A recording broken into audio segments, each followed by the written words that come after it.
Boa noite, amados. Quero cumprimentar os irmãos com a graça e a paz do Senhor Jesus. Estamos numa série de estudos com o tema Caminhando com Jesus. Caminhar com Jesus é trazê-lo para a nossa vida, para o dia a dia. Caminhar com Jesus é ser ministrado por Ele, é sermos surpreendidos pela sua ação, pelo seu mover. E hoje eu gostaria de te convidar, querido, a abrir o teu coração, abrir a tua vida para a palavra do Senhor. Estaremos lendo o nosso texto no Evangelho segundo Lucas, capítulo de número 21. Nós vamos ler do versículo 1 até o versículo de número 4. Então preste bastante atenção, abra o teu coração, anote essa ministração para que você possa gravar, guardar na sua vida. Lucas 21, versículo 1 diz assim: Estando Jesus a observar, viu os ricos lançarem suas ofertas no gasofilácio. Viu também certa viúva pobre lançar ali 2 pequenas moedas. E disse: Verdadeiramente vos digo, que esta viúva pobre deu mais do que todos, porque todos estes deram como oferta daquilo que lhes sobrava. Esta, porém, da sua pobreza, deu tudo o que possuía, todo o seu sustento. Hoje nós estaremos falando acerca da oferta da viúva pobre. E eu quero te convidar a fechar os teus olhos, para nós orarmos, pedindo a iluminação do Espírito Santo. Senhor, nós abrimos o nosso coração, queremos nesta noite pedir que o Senhor venha falar conosco, venha ministrar as nossas vidas. Espírito Santo, venha trazer a revelação do alto sobre os nossos corações, para que possamos compreender o Teu querer, a Tua vontade. Essa é a nossa oração, Senhor. Fala conosco, ministra as nossas vidas, que caia por terra toda a fortaleza da mente, Senhor. Tudo aquilo que se levante contra o Teu agir, Senhor, para que possamos ser transformados plenamente, conforme o Teu querer e a Tua vontade. Assim oramos, em nome de Jesus. Amém. E amém. Antes de qualquer coisa, queridos, eu gostaria que você ficasse bem tranquilo acerca de como nós vamos trabalhar este texto. Este texto, eu confesso que em todos esses anos de evangelho, já ouvi lindas e abençoadas pregações que trouxeram confronto, na minha vida, no meu coração, mas também confesso que eu já ouvi imensos absurdos, pessoas tentando utilizar este texto como justificativa para várias questões, ou como um momento de ofertório financeiro, mas eu gostaria de, nessa noite, queridos, trabalhar este texto de forma muito tranquila. Então, por exemplo, se você se encontra numa condição financeira mais abastada, fique tranquilo, abra o teu coração. Se você, de outra forma, se encontra numa situação financeira bem difícil, também fique tranquilo, abra o teu coração. Talvez você vê, falando sobre essa viúva, que deu tudo o que ela tinha, achando que nós vamos encerrar com um momento de ofertório financeiro, Este texto ele vai muito além, ele vai além de qualquer discurso sobre ofertas financeiras, ou questões de finança. Este texto, ele fala sobre uma oferta muito mais profunda, fala sobre um comprometimento muito mais profundo. Por isso, antes de nós adentrarmos nos momentos que o Senhor ministrou no meu coração, nós precisamos entender algumas questões muito importantes aqui neste texto. Em primeiro lugar, queridos, quando nós vemos Jesus, ele falando acerca da viúva, eu quero enfatizar em primeiro lugar a questão da situação que essa mulher se encontrava. Olha, nós precisamos entender, queridos, que a viúva, ela passava por um processo. Não era simplesmente ela morreu o marido, ela herda todas as coisas e pode assumir os negócios. Naquela época havia uma norma muito estrita e uma que deveria ser seguida à risca. É interessante que a mulher israelita, portanto, na época de Jesus, em primeiro lugar, ela era alvo de uma forte discriminação. E essa discriminação, querida, não era dos de fora, era imposta justamente pela lei do Antigo Testamento. No templo, por exemplo, ela não podia ir além do pátio reservado às mulheres. Ou seja, uma mulher viúva não estava preparada economicamente para viver. Porque naquela época havia essa dependência. A mulher, quando adquiria o matrimônio, ela entrava no matrimônio, já havia essa preocupação de ser sustentada pelo esposo. Então note, uma das primeiras questões.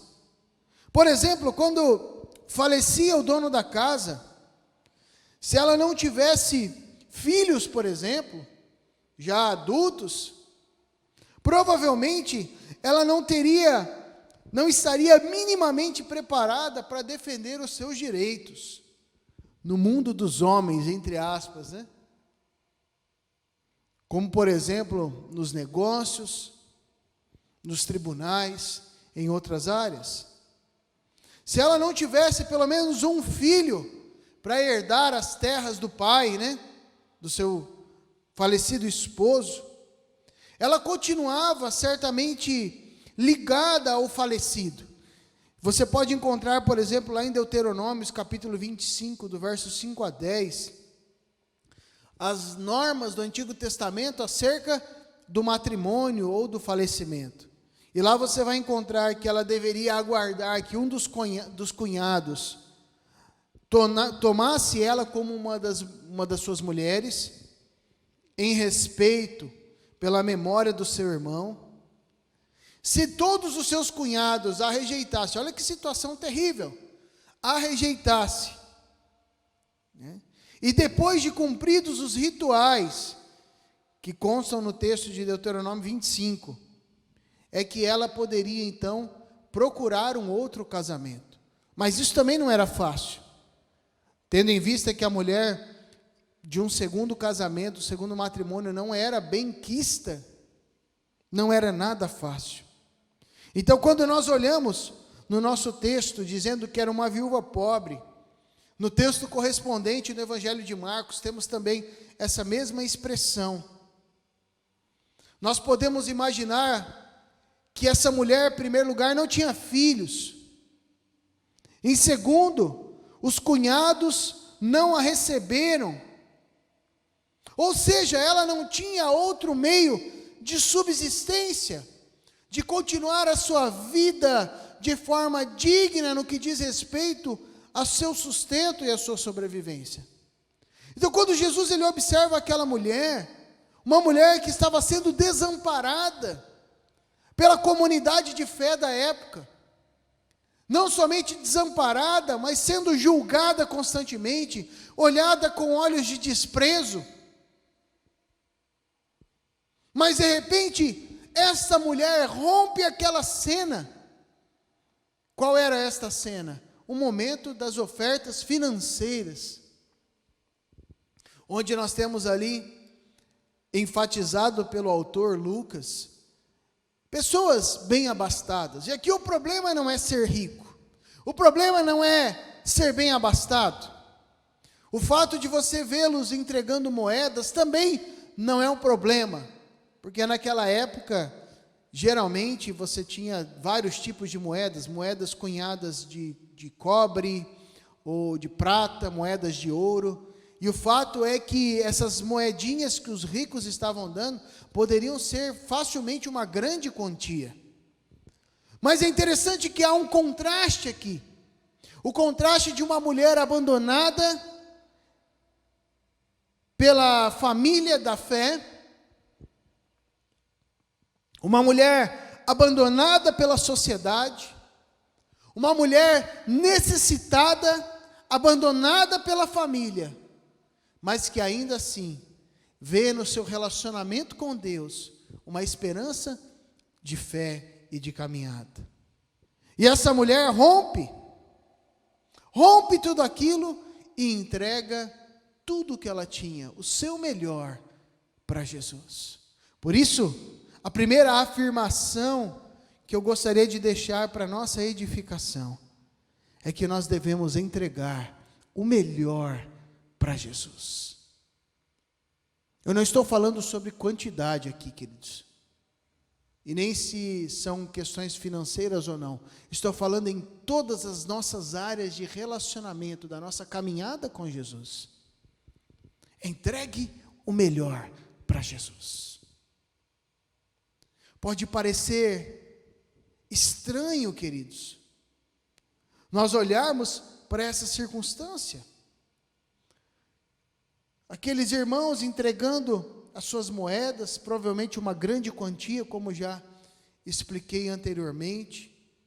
Jesus olhando para aquilo, mas desprezando, porque a ação deles tinha uma motivação errada. O que Jesus queria dizer? Que eles deveriam entregar todas as suas finanças, todo o recurso? Não!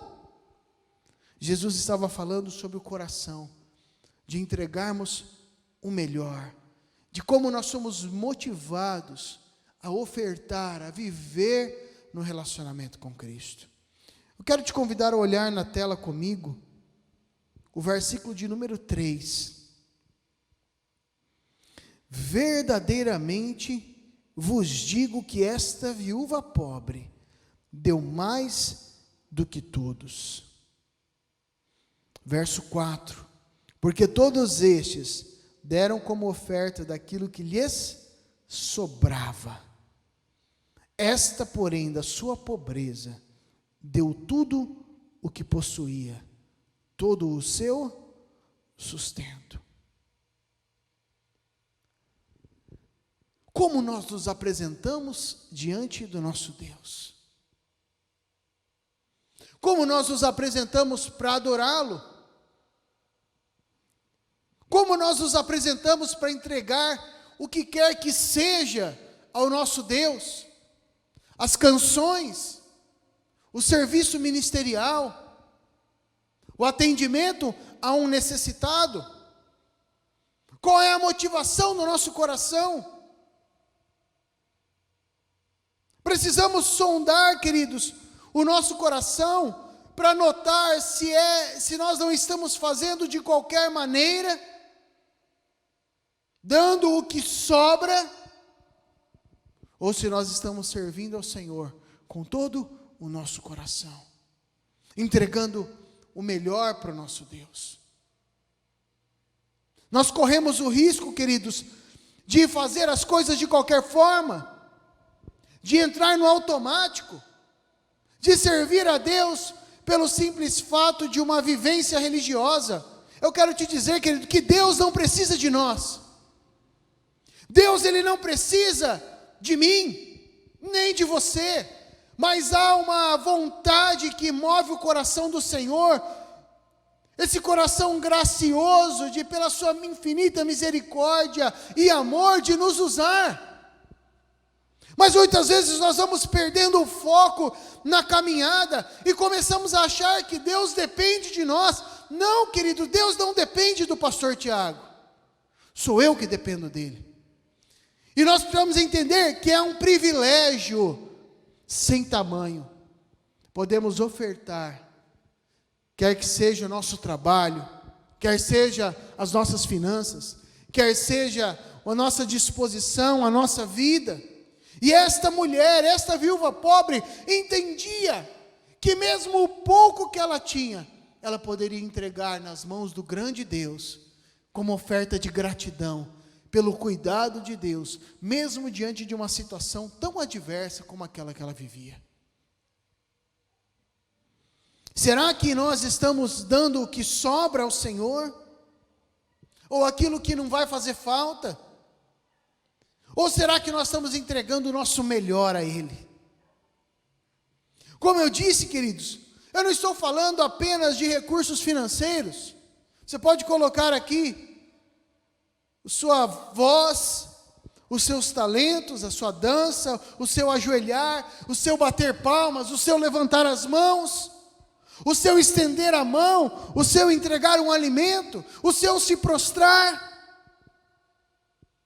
Tudo o que fizermos para o Senhor deve ser feito como o melhor. É interessante que nós vamos para outros textos da palavra, nós vemos a palavra nos ensinando que tudo deve ser feito como para o Senhor. Se você vai comer, vai beber, se você vai trabalhar, tudo deve ser feito como para o Senhor, porque o pressuposto da palavra é que aquilo que é feito para o Senhor é o melhor. Será, queridos, que neste tempo nós não perdemos a essência e o foco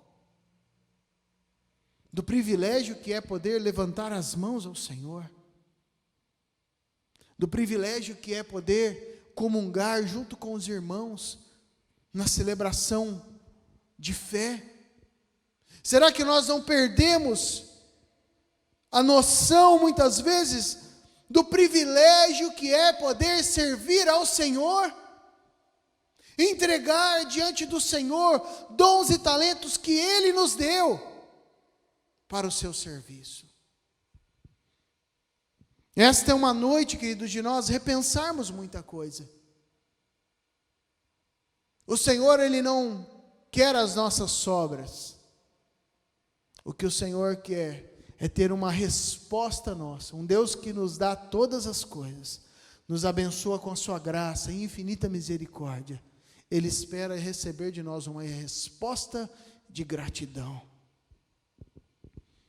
Uma resposta de gratidão de alguém que entende, compreende a sua posição e entrega tudo com alegria, com ação de graça e com prazer na presença do Senhor. Pastor, Deus me chamou para trabalhar no ministério com crianças. Dê o seu melhor. Porque o Senhor, Ele deu graça e misericórdia sobre nós, para que possamos servir. É um privilégio servir. Pastor, Deus me chamou para servir no ministério de música e adoração, através das canções, tocando, cantando. Faça o teu melhor. Não suba neste lugar aqui, com nada menos do que o melhor para o Senhor. Talvez o teu melhor não é o melhor do mundo. Não tem problema. Mas que o teu coração seja grato, entregue a tua melhor canção, toque o melhor que for possível, suba aqui com gratidão no teu coração.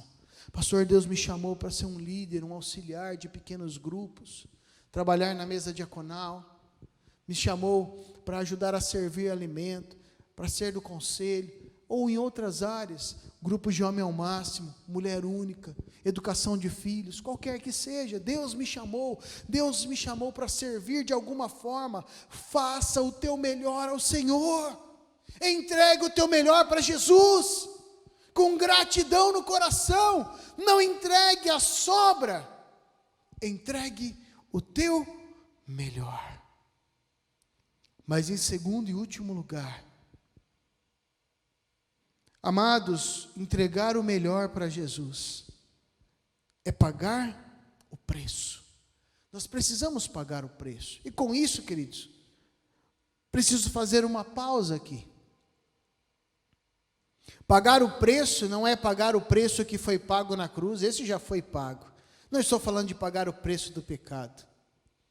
Pagar o preço não significa um sacrifício humano. Vou fazer um voto, você pode fazer, mas se fizer, cumpra.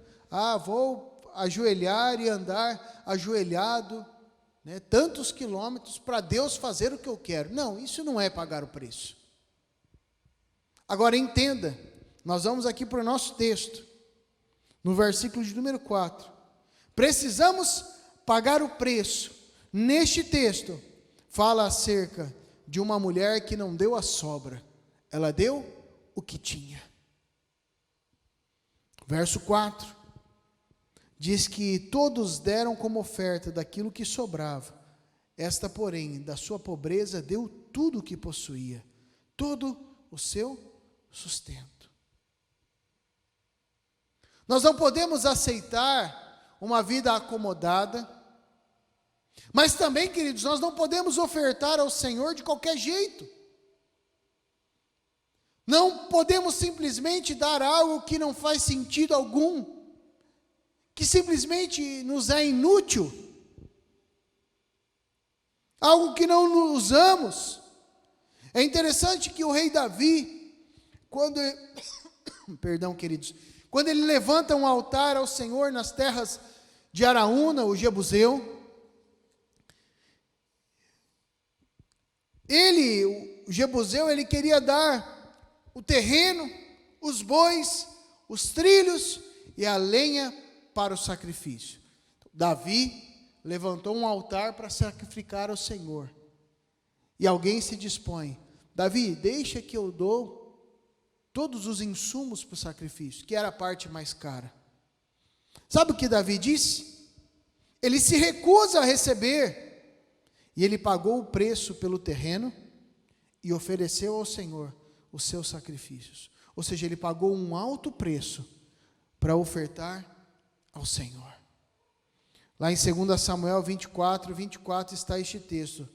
Olha o que Davi disse: faço questão de pagar o preço justo, não oferecerei ao meu Deus holocaustos que não me custem nada. Sabe, amados, dar o nosso tudo ao Senhor não é um peso, não deve ser, não pode ser um peso nem um fardo. Pelo contrário, é uma oferta de gratidão. Não era um fardo para aquela mulher, não era um fardo para Davi. Pelo contrário, Davi olha aquela situação e fala: não, negativo, a oferta é minha, o privilégio é meu, eu vou dar aquilo que me custa, porque para mim é um privilégio, é uma oferta de amor e gratidão. É o mínimo que eu posso fazer para um Deus tão grande e digno. É um Deus que deu o melhor, Ele entregou o seu único filho, o primeiro de muitos irmãos que fomos nós depois de recebidos por intermédio de Cristo. Um Cristo que entrega a sua vida na cruz do Calvário, deu-se intensamente e o melhor. Ou seja, nós também, queridos, não devemos dar o que sobra, mas aquilo que nos custa. E com isso eu não estou dizendo aqui, meu irmão, para você deixar de pagar as suas contas para vir ofertar, como já ouvi uma dezena de vezes. Não faça isso, querido. Cuide da sua questão financeira como para o Senhor, como um bom mordomo de Cristo. Pague as suas dívidas, pague as suas contas, seja um bom administrador daquilo que o Senhor tem nos dado. Mas entregue a tua vida como oferta ao Senhor. Não entregue as sobras, entregue o teu melhor, aquilo que pague o preço, aquilo que custe. Algumas pessoas, queridos, não querem dar um sacrifício ao Senhor que custe. Permanecem uma vida confortável, às vezes até em um momento tenha uma fagulha de um choque de realidade, mas o fato é que viver confortável é mais fácil, e permanecem confortavelmente servindo ao Senhor, tudo está bem, mas quando a palavra nos desafia a sairmos da nossa posição de conforto, tudo muda, queridos. Se eu não tomar cuidado, eu acabo vivendo confortavelmente. Mas o Senhor nos chama a sairmos da zona de conforto e dar aquilo que nos custa. Ou seja, trabalhar ao Senhor, dedicar tempo. Não é se sobrar tempo, eu sirvo ao Senhor. Se estiver tudo pronto, eu dou o meu trabalho. Se disponha. Se você vê que há uma necessidade, se lance e faça o que tem que ser feito. Há alguns tipos de pessoas. Há aquela pessoa que vê um necessitado, e fala: nossa, como a prefeitura está sendo falha com esse necessitado. E ele continua ali necessitado. Há aquele que olha e diz: nossa, além da prefeitura, como a nossa igreja também podia fazer algo. E sim, nós queremos ampliar e fazer cada dia mais. Mas muitas vezes, querido, o Senhor está falando conosco. Quantas vezes na minha caminhada, olhando, lembrando da minha adolescência e na juventude, eu olhava e via pessoas que precisavam ser pastoreadas.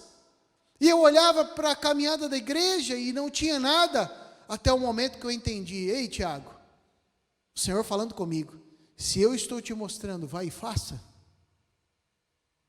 E juntamos um grupo de amigos e fomos evangelizar nas escolas. O que eu estou dizendo não é que a igreja está isenta da sua responsabilidade social, mas que muitas vezes Deus está nos dando uma visão, porque Ele quer nos usar com toda a capacidade que Ele nos deu. Mas nós estamos, muitas vezes, confortáveis e acomodados. Eu me lembro que nessa época, a minha mente encontrava desculpas, eu colocava alguns obstáculos, mas na prática chegou um momento que diante de Deus e de mim, e eu diante do espelho, eu decidi não mais gerar desculpas e pagar o preço. Qual era esse o preço? O preço de, às vezes, um momento de diversão. Eu estava ensaiando, às vezes no momento enquanto os outros estavam fazendo outras coisas boas também, divertidas e necessárias, nós estávamos evangelizando na escola. É mais ou menos como a nossa realidade. Eu amo o Ministério de Música, desde pequeno estou envolvido. Mas se nós não pagamos o preço de ensaiar em casa, tirar as músicas, ensaiar aqui, chegamos antes, chegamos algumas horas antes ali do culto, ficamos aqui o culto todo em pé, adorando ao Senhor. E eu quero te dizer, queridos, que isso para mim não é um fardo, mas custa um tempo que eu poderia estar fazendo outras coisas, custa, mas tem que custar mesmo, porque o Senhor entregou o seu melhor por mim. Custa momentos chave. Eu não estou dizendo para você abandonar a tua família, para você não ter tempo com os teus filhos, mas para você gerir melhor o teu tempo e sair da zona de conforto, para dar o melhor para o Senhor, mas sabendo de que nós devemos também pagar o preço. Não há como servir ao Senhor de maneira confortável e o Senhor receber esta oferta com alegria. A oferta daqueles homens era confortável. A proposta de oferta para Davi era confortável. Mas Davi falou: não, eu não vou ofertar ao meu Deus algo que não me custe. Aquela viúva dá tudo o que ela tem. E nós, caminhando com Jesus, como estamos, o que vamos entregar ao Senhor? Quero te convidar a fechar os teus olhos e apresentar a tua vida diante. Não sou eu que vai falar o que você tem que entregar, mas o Espírito Santo está falando com você, está falando comigo. Essa palavra passa por mim, passa pela minha vida. O Senhor não me quer confortável, o Senhor me quer envolvido, trabalhando, dando o meu melhor, dando aquilo que me custa na presença do Senhor. Vamos orar. Senhor Deus, aqui estão as nossas vidas, aqui está o nosso coração, a nossa história. Confessamos, ó Deus, que muitas vezes nos acomodamos, ficamos em uma maneira confortável de te servir. Mas diante desta palavra nessa noite, nós não queremos permanecer assim. nós saímos da nossa zona de conforto para dizer: Senhor, eis aqui as nossas vidas como oferta diante da tua presença. Usa-nos. Gera projetos em cada coração, Senhor. Há pessoas que o Senhor já tem falado, tem ministrado, mas gera cada vez mais a iniciativa necessária para que saiam da zona de conforto e possam assumir, Senhor, o teu chamado para as suas vidas. Tu és aquele que vai prover todas as coisas, tu és aquele que vai capacitar. E é por isso que eu te peço, toca este coração e que possamos, ó Deus, ser muito mais ativos diante da tua presença, não apenas ofertando aquilo que não nos custa, mas ofertando realmente, Senhor, aquilo que nós temos de valor, que é a tua presença em nós. Toca as nossas vidas e faz uma obra poderosa, Senhor, em nós e através de nós. Eis-nos aqui, Senhor, usa-nos para a honra e glória do teu santo nome. Essa é a nossa oração, em nome de Jesus, amém e amém. Estenda suas mãos, meu irmão e minha irmã, receba a bênção. E agora, amada igreja, que a maravilhosa graça do Senhor Jesus, que o perfeito amor de Deus, o nosso Pai, que a comunhão e as consolações do Espírito Santo repousem sobre a tua vida e todo o povo de Deus em toda a terra, hoje e sempre. Amém e amém. Que Deus te abençoe, meu irmão, minha irmã. Vai na graça e na paz do Senhor Jesus.